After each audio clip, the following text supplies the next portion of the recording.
Hello. Hi, band. Thank you. It's an honor to be here.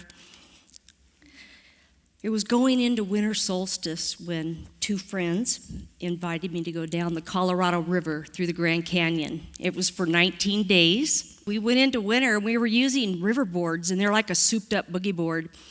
And because it's illegal to swim the Colorado River, we had to prove to the National Park Service that these river boards were a certified vessel by the U.S. Coast Guard. And we did. Yeah. When we got off that river, a good friend of mine, we went over this footage because I got to film, I tried to do this footage of our trip. And when we got home and we looked at it, our journey was really about facing our fears and doing something we thought we couldn't do. And it showed each of us individually facing our own fears. And when we ended that trip, looking back at all the challenges and the beauty and the essence of the river, we were so elated and so happy and so fully alive. What is fear? What do you gain? Eleanor Roosevelt said, "You gain strength, courage, and confidence in every experience which you really stop to look fear in the face. You must do the thing you think you cannot do." Remember that rush of energy, heart pounding, goosebumps, chills? Well, those feelings most often happen when you're really afraid, really happy, or truly touched by something. And it's not just, it's when you're touching your essence. What are you afraid of? Well, that question was asked when he stood on that high dive for the first time looking down. And it was shouted at you by teammates wondering if you're going to make that free throw shot to win the game. It was whispered to you by waiting to ask that special someone out for a date. And you consciously and subconsciously, it goes through your mind as you ponder your next big move. What are you afraid of? Failing? Rejection? Many dreams and goals are never realized because of the fear of failing or being rejected. And failing and rejection, it's the common barrier, but not the driving emotion. It's the after effect. And the real fear is deeper. There's the fear of guilt or humiliation, shame, embarrassment, injury, and even the fear of dying. Author, philosopher, and Holocaust survivor Elie Wiesel, he once said, "The opposite of life is not death, it's indifference." And not acting because of not acting because of feeling unmotivated, indecisive, apathy, too comfortable, even feeling lazy about doing something. These are sometimes hidden fears or anxieties that hold us back from doing something really great. Or, or it eventually can lead to lifelessness or indifference. Embracing fear and getting out of your comfort zone, this leads to courage and confidence, and life becomes this upward spiral. And as this circles and builds on itself, and as your personal greatness is more and more revealed and shared, this helps those around you, helps lift you and the state of the world. How do I know this? Because I lived it. It was in the late 70s when I was just one of a handful of women. Well, I was just a teenage girl at the time when I found work as a river guide. And that was a challenge, cracking that ceiling. I started working on the South Fork of the American River, and a good friend of mine, he helped me down the river, and he'd let me row everything but Meat Grinder and Troublemaker, the two big Class 3 rapids on the river. And the third time I went to the river talk makes me thirsty. But anyways, the third time I went to the river, they asked me if I'd row these extra 6 clients down, and I realized that they just asked me, would I, not could I? And I just got that instant energy rush that I was talking to you about, and the heart pounding, and they had more confidence in me than I did. And I don't know if you guys have ever experienced that before, but where someone's actually taken the leap for you and expanded your boundaries for you. Well, that happened to me, and I hadn't even rode the big rapids yet. And I did make it downriver that day, and they gave me my $25, and I was on my way, and I was in love with the river for the next 30 years. And I would guide during the summers and go to college during the winter, and I thought I wanted to be a teacher. But I got this invitation to be a guide in Africa. And then to be a guide in Africa, to join these guys who were pioneering the Zambezi River. And I thought, oh my goodness, this is a tough decision. I'm gonna have to decide, is this, Africa or school? And I was so excited, but I had a lot of apprehension. And there's times when you are asked to do something and you have that, you question and you have that fear, not knowing everything about the trip, and it holds you back and sometimes keeps you from doing something really great. And well, I went over in my gut and I asked myself what was the right thing to do. What would my mom and dad tell me to do? And it was a pivotal moment in my life and a turning point where, my path was going to be in maybe a totally different direction. What would you ask your daughter or son or your young child? What would they do? What would you have them do? Would you have them follow their heart, or would you have them not take the risk? All you being here at the TEDx event, listening to all these people that are, sharing the leaps and bounds, I'm sure you would have said, follow your heart, right? Okay, I would say.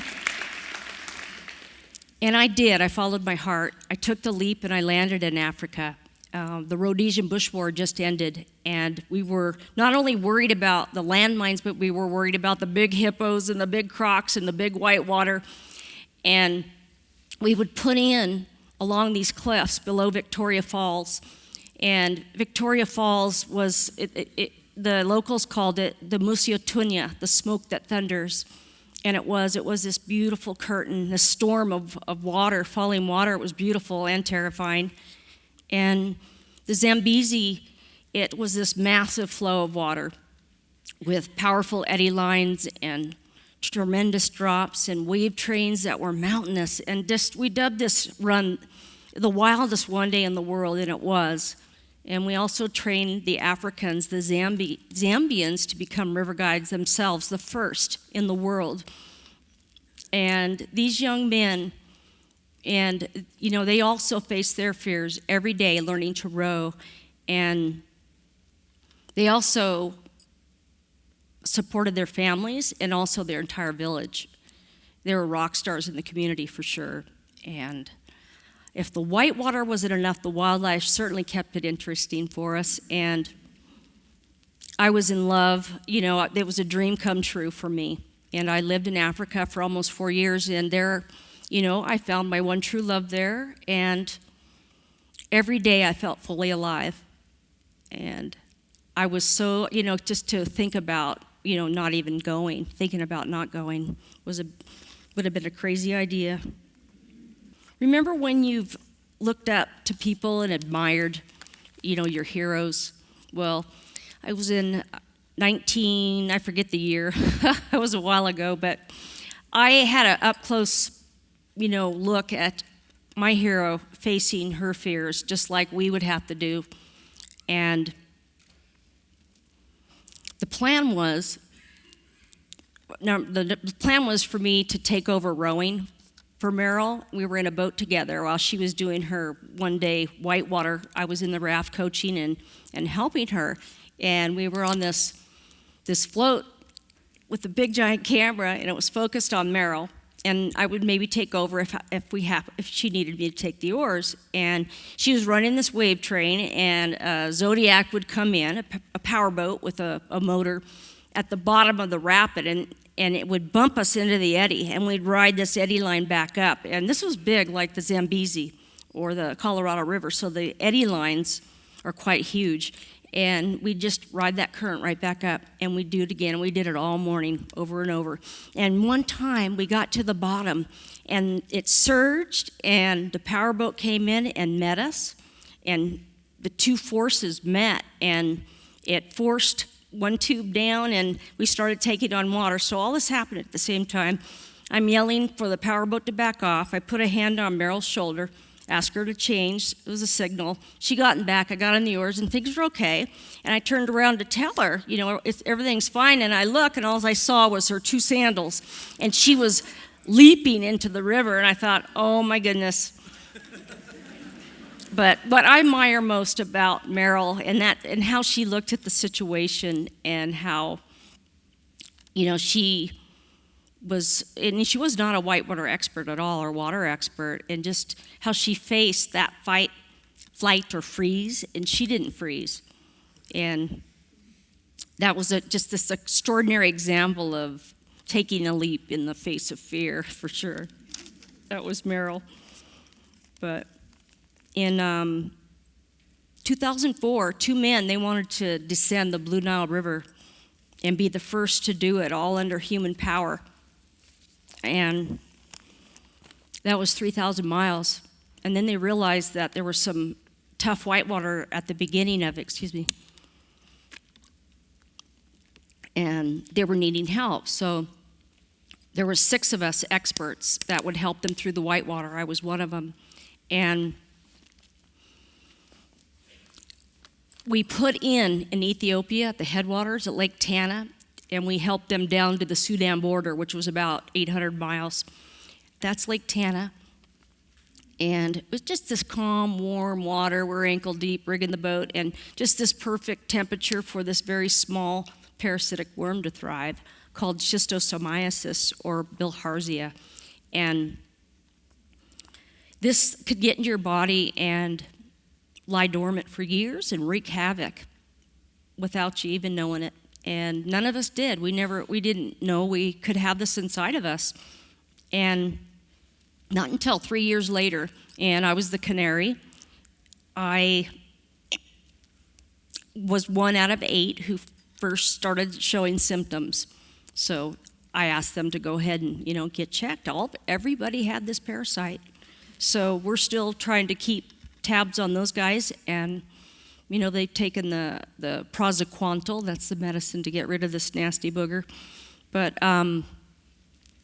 anyways, I had this itchy tingling on my thighs with a really severe, backache. And the next day, it was excruciating back pain, and I had quit urinating, and I was becoming paralyzed in the trunk area, and I didn't realize it.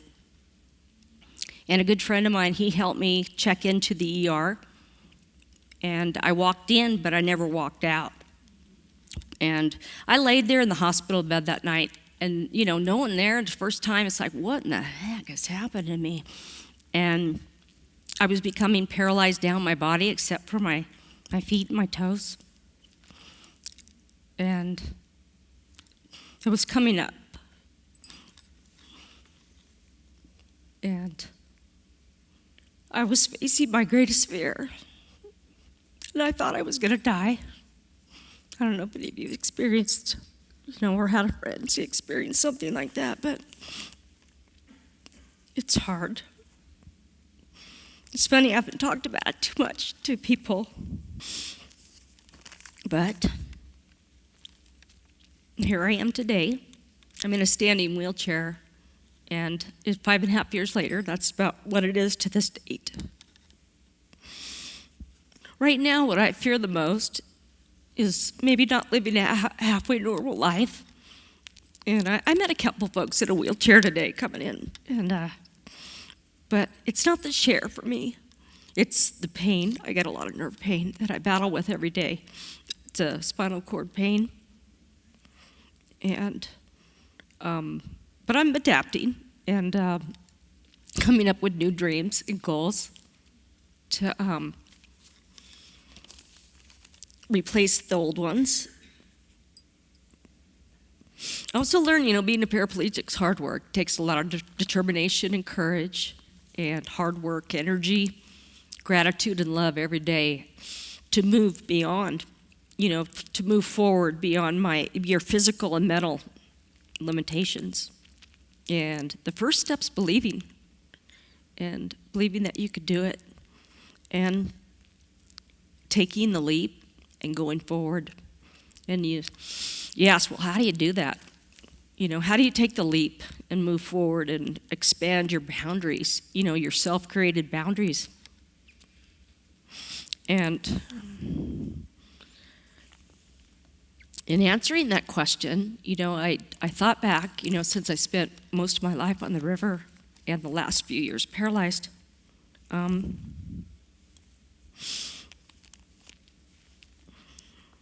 imagine myself going back, when I was a young girl and I was learning to raft again, and I would ask myself, and I would tell myself, number one is to not dwell on your regrets. And I'm glad I did what I did when I did it. And I wouldn't change a thing. I wouldn't, go back and do something different. Number two, what I would tell myself is the fear will never go away in our lives. I was fearful when I was a young woman. I was fearful doing extraordinary things, and I'm fearful now. And many people think that the fear someday somehow will go away, but it doesn't. And to expand our boundaries is to feel the fear and be with it, and take the leap anyways. Number three is courage and determination. While you take the leap, you need courage and determination. And no matter what you want to do in your life, you can do practically anything with courage and determination. You can start your own business, go back to college, write your own book, take that drawing or painting class, surf lesson you've been dreaming about, or open your heart to love, make that a doctor's appointment you've been putting off doing, or that phone call of apology. Whatever it is that will make your dreams come true and meet your goals and give you peace of mind, it will take courage and determination. So I know that these 3 points seem quite obvious, but what I would love for you guys to do today is to do the thing that you've been putting off doing, and to do it. Take the leap and put your dreams and goals into action now. And that's what I did today. I faced my fears.